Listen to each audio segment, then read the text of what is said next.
Hey, welcome back. It's Ridge Studio. I'm here today with a very special video. I'm going to review Ghost in the Shell 2045. I am a huge fan of Ghost in the Shell.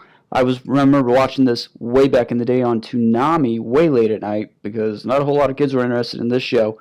It's very understated and it's meant for more mature viewers. I don't mean that in terms of language, violence, or sexuality, although there is some sexuality.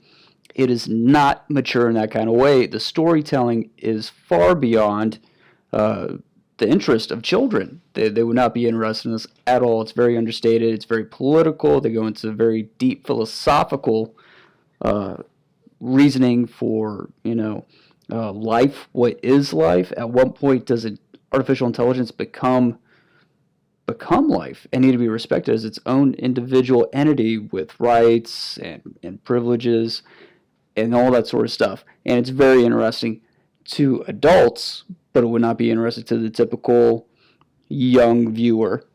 So the plot for Ghost in the Shell 2045 is significantly different from the original Ghost in the Shell standalone complex. This one takes place years in the future. I would say about 10 years in the future.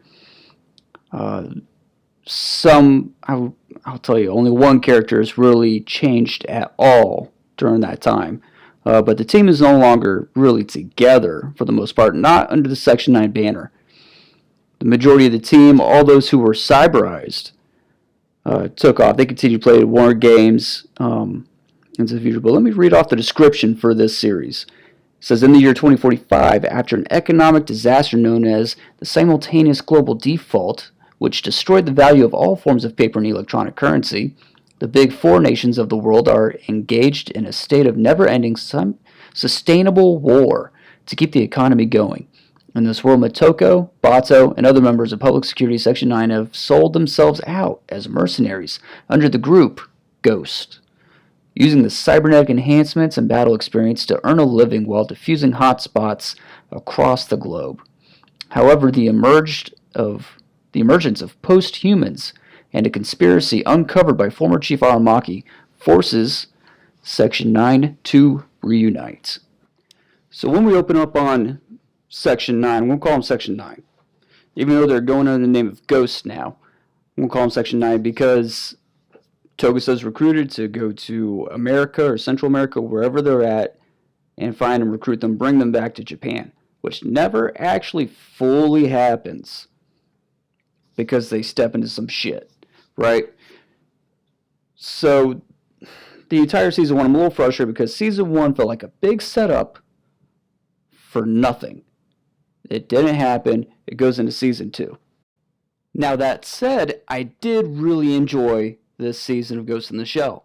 There are some things that I saw as drawbacks. I thought a lot of the designs were a little too simplistic. I'm not a huge fan of this whole 3D or attempting to look like 3D thing.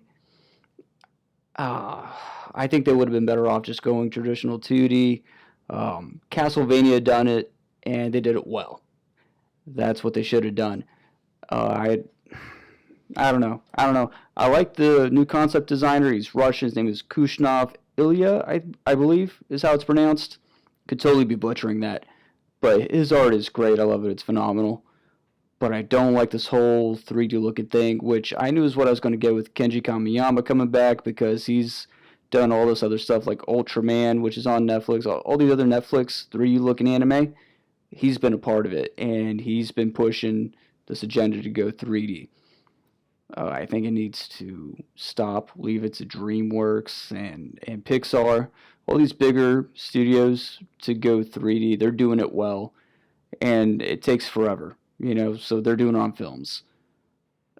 The regular shows like this should be done hand-drawn, 2D. Leave it at that.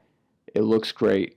It's phenomenal. So yeah, the designs I think were a little too simplistic. It's just, obviously they do it for expediency and ease of animation. Whatever, that's fine. The story I thought was pretty good. I'm a big fan of the show, But I did feel like it was a lot of build-up for nothing. And they could have done more with the end credits. I thought that was shit. It was just the one image and it just kind of scrolled, just kind of panned up and down or something. I don't know. I watched it once and I was like, well, that was boring.